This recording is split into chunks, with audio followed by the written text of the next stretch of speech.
The 13th chapter. Moat float, cheering up Stitchhead. When you're at the bottom of the ocean, the only way is up. From the daring diary of Captain Flashpowder. Where am I? Did I skip the page? Yep. Stitch had wandered through the castle, feeling more lost and lonely than he had in years. He had no idea where he was going or what he was going to do now that he was a creation without a master.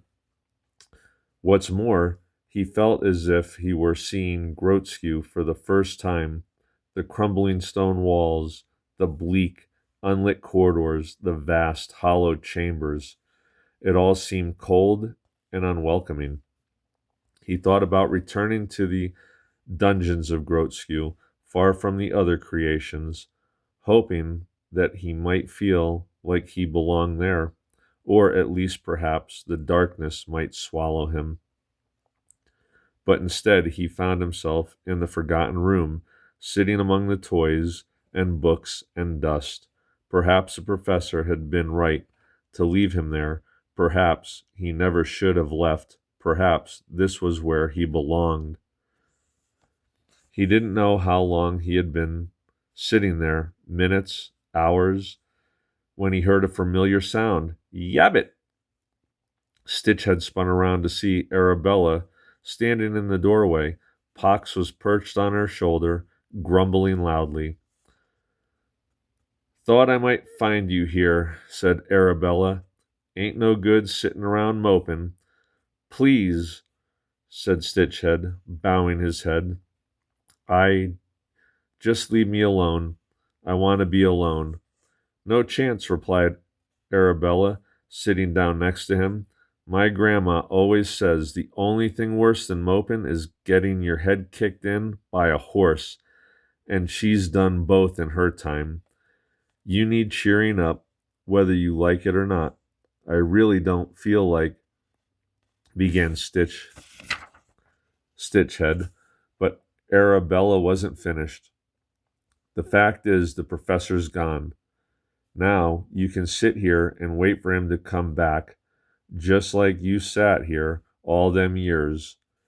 But he ain't coming back, and you know it. You're free. And you're part pirate. There's a whole world out there, adventure and treasure and all kinds of things, all there for the taking." "I can't," replied Stitchhead. "I promised."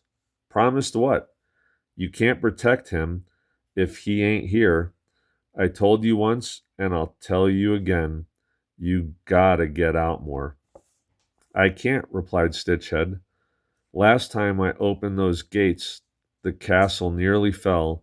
I trusted Fulbert Freakfinder because I wanted to be something I'm not. I'm a forgotten creation, and that's all I'll ever—" "No moping, I said," snapped Arabella. She grabbed Stitchhead and pulled him toward the window. "I've got a surprise for you. See down there in the moat?" Stitchhead peered into the murk of the dusk.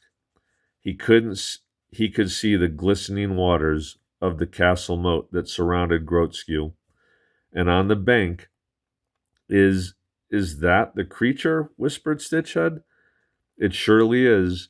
I gave it my key.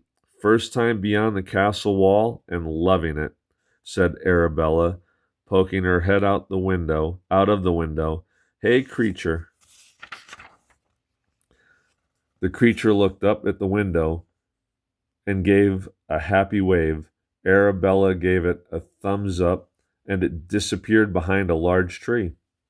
"Where's it going?" asked Stitchhead. After a moment, the creature reappeared, dragging the gadabout too along the ground. "Time you saw what you're missing," said Arabella. "We're going to show you the life you could have, a life beyond these walls, a pirate's life." Stitchhead watched in amazement as the creature dragged the ship to the edge of the moat. Then, with a mighty shove, it pushed it into the water with a thunderous splosh.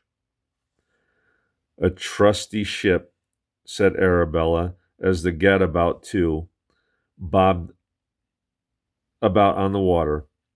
Despite its shape and put-together strangeness, it looked rather majestic, perfect perhaps for a strange, put-together pirate. It was then the water began to bubble, and the ship bobbed awkwardly. A moment later, it started to sink. "Oh, no, no, no!" screamed the creature. It jumped in after the ship without realizing it couldn't swim. It flailed around for a moment before scrambling desperately back onto the bank, just in time to see the Gadabout 2 vanish beneath the water. "Ugh," grunted Arabella as she watched the bow of the ship disappear into the moat. She turned to Stitchhead. "Any chance you didn't see that last part?" "Thank you for trying to cheer me up. I appreciate it, I really do," whispered Stitchhead. He looked around the forgotten room. "But I'm no pirate, I or no I. This is my almost life, here in the castle. This is all I've ever known. It's all I can imagine." Arabella sighed. "I have to go home," she said, "but I'll be back soon, all right?